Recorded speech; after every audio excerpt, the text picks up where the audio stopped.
You know, in the holy city of Puri in India, there's this small temple, but inside it holds a story that's just completely unique. It's about a deity who did something totally unheard of, something that breaks all the rules, really. And it was all for the love of one single person. I mean, think about it. All over the world, and literally millions of temples and homes, you see Lord Krishna. And how is he? He's standing, right? But not here. So that's the big question, isn't it? Why? What could possibly happen that would make a divine icon completely change its posture? So take a look. On the left, you've got the image of Krishna we all know and recognize, right? He's standing, usually in that graceful three-bent pose, the Tribhangi. But then on the right, that's Tota Gopinātha. He's still playing his flute, sure, but he's sitting down in a calm lotus posture. And let me tell you, this is not just some artistic choice.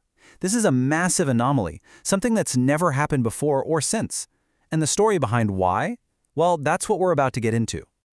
All right, so to figure this all out, we've got to jump in a time machine. We're going back about 500 years. To a garden. A tota, as they'd say in the local language. And this wasn't just any garden. It was holding a secret, a hidden treasure. So our story really kicks off with this incredible person, Śrī Chaitanya Mahāprabhu. He was a major saint, a really important historical figure, and he ended up making Jagannātha Purī his home for the last 18 years of his life. Honestly, his arrival is what sets this entire amazing story in motion. So get this, one day Mahāprabhu is just completely overcome with this wave of love for Krishna. He wanders into a garden, and in this state of pure ecstasy, he starts digging, just digging in the sand with his bare hands. And then his hands hit something hard. It's the carved stone of a deity. He unearths this absolutely beautiful form of Lord Krishna, and he just knows right away who needs to care for it, his dearest friend, Gadādhara Paṇḍita. And I love this part. Mahāprabhu calls his friend Gadai. It's this affectionate nickname, you know? It just shows you how close they were. This wasn't some big formal ceremony. It was just one friend offering this incredible treasure he'd found to another. And this relationship, this bond between Chaitanya Mahaprabhu and Gaudiyava Paṇḍita, it's everything. It's the absolute heart of this entire story. It's all about this pure, selfless love they shared. So Gadādhara basically moves into the garden, the Tota, and dedicates his entire life to caring for this deity. They name him Tota Gopinātha, which means the Lord of the Garden. And their routine was so simple but so beautiful. Every single afternoon, Gadādhara would read from the Srimad Bhagavatam. And his audience? It was always just one person, Chaitanya Mahaprabhu. That simple ritual, that was their whole world. They lived this beautiful, simple, devotional life for years. But then, the story takes a really dramatic and honestly, a heartbreaking turn. You see, at only 48 years old, which is so young when you think about it, Śrī Chaitanya Mahaprabhu's time on earth was coming to an end.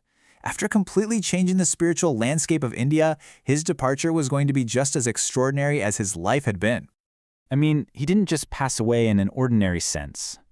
What happened was, during this incredibly intense kirtan, this musical chant, right there in the Tota Gopinātha temple, Mahāprabhu just walked up to the altar and merged into the deity, the very same one he found in the sand. And just like that, he disappeared from the physical world.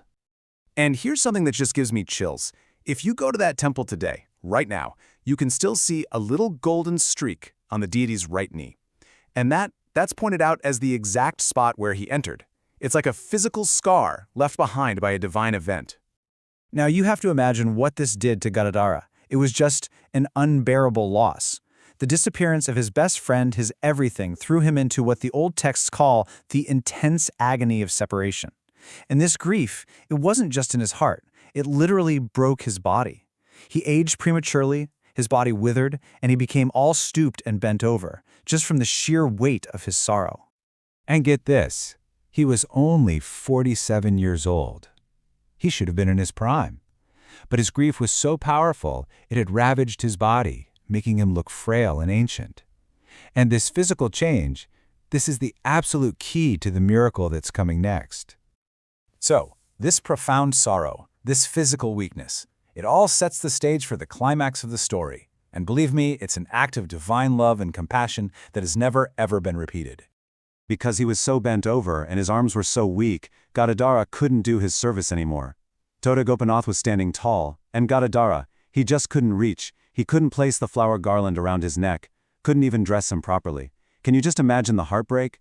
The one thing that gave his life meaning, serving this Lord, and now he physically couldn't do it. So, feeling totally defeated, Gadādhara decides he has to find someone else, another priest, to take over. But that very night, Tota Gopinātha comes to him in a dream, and the message is incredible.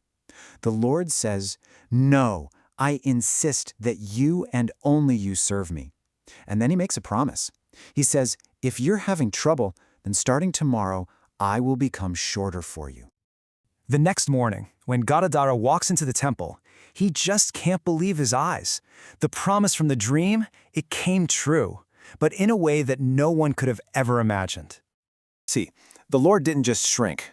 He sat down. The deity that had always been standing, the one that was too tall for the heartbroken Gadādhara to reach, had miraculously shifted into a seated lotus posture. He literally lowered himself, just so his beloved devotee could continue to serve him. Just let that sink in for a second. This isn't some story about them carving a new deity that was sitting down. No. This is the story of an existing deity fundamentally changing its own form. As far as anyone knows, this is the only time in all of recorded history that something like this has happened. Ever. And the temple today, it's a living testament to this incredible story. You can go and see the central altar with Tota Gopinātha, sitting there forever in that posture of pure compassion, with Radharani and Lalita by his side. The whole temple is just alive with the memory of this unique two-way love between the divine and the devotee. And really, that brings us to the big takeaway here. This story, it's so much more than just a miracle. It makes you ask some really deep questions about faith, doesn't it? It kind of suggests that love, true devotion, can be so powerful that it makes the unchangeable change. It makes the divine bend its own rules. And it just leaves you wondering, what really is the power of devotion? And are there any limits to the kind of love that answers it?